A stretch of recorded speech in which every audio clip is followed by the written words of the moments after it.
अयोध्या के राम मंदिर से जुड़ी एक बड़ी खबर सामने आ रही है। राम मंदिर को चलाने वाले श्री राम जन्मभूमि तीर्थ क्षेत्र ट्रस्ट में पहली बार एक फुल टाइम सीईओ यानी मुख्य कर्मचारी अधिकारी नियुक्त किया जा रहा है। लेकिन सवाल ये है कि आखिर इस सीईओ का चयन कैसे होगा, कौन इसके लिए आवेदन कर सकता था और अब आगे क्या होने वाला है। सबसे पहले बात करते हैं कि सीईओ की जरूरत क्यों पड़ी। राम मंदिर में हर दिन बड़ी संख्या में श्रद्धालु पहुंचते हैं। मंदिर से जुड़े प्रशासन, बेद, कर्मचारियों, सुरक्षा, श्रद्धालुओं की सुविधाओं और दूसरी व्यवस्थाओं का काम लगातार बढ़ रहा है। इसलिए ट्रस्ट ने एक ऐसे अधिकारी की जरूरत महसूस की जो इन सभी प्रशासनिक और रोजमर्रा के कामों को व्यवस्थित तरीके से संभाल सके। अब बात करते हैं चयन प्रक्रिया की। सीईओ के चयन के लिए ट्रस्ट ने 3 सदस्यों की एक सर्च कमेटी बनाई।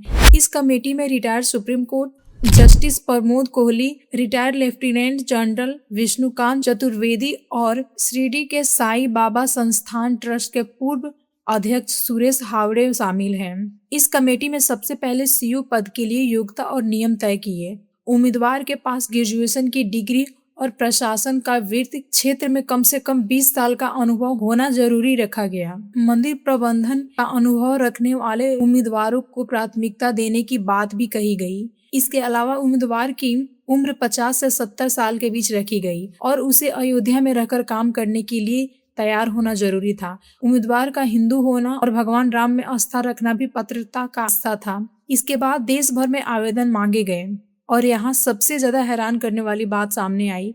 इस पद के लिए 5,000 से ज्यादा आवेदन पहुंचे। रिपोर्टों के मुताबिक कुल आवेदन 5,500 से ज्यादा रहे। इनमें बड़ी संख्या रिटायर्ड ब्यूरोक्रेट्स और वरिष्ठ प्रशासनिक अधिकारियों की थी। अब अगला स्टेप था इन सभी आवेदनों की जांच। सर्च कमेटी ने उम्मीदवारों की योग्यता, अनुभव और दूसरी शर्तों के आधार पर आवेदनों की छंटनी की। इसके बाद उम्मीदवारों को इंटरव्यू के लिए शॉर्टलिस्ट किया गया और अब ये प्रक्रिया अपने अंतिम चरण में पहुंच चुकी है। 11 और 12 अगस्त को शॉर्टलिस्ट किए गए उम्मीदवारों के इंटरव्यू हुए।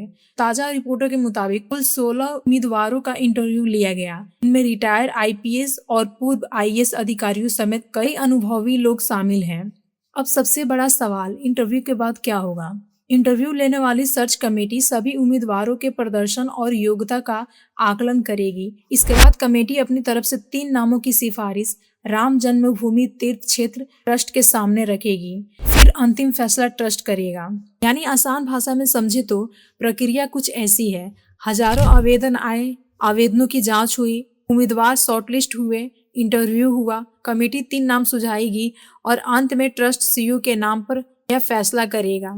रिपोर्टों के मुताबिक ट्रस्ट की अगली महत्वपूर्ण बैठक 2 सितंबर को प्रस्तावित है, जिनमें सीईओ के चयन पर फैसला होने की संभावना है।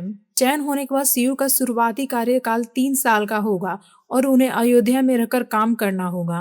यानी राम मंदिर के सीईओ का काम सिर्फ ऑफिस संभालना नहीं होगा, उन्हें मंदिर ट्रस्ट के प्रशासन, वित्तीय व्यवस्था, कर्मचारियों, श्रद्धालुओं की सुविधाओं और रोजमर्रा के संचालन जैसे कई महत्वपूर्ण कामों की निगरानी करनी होगी।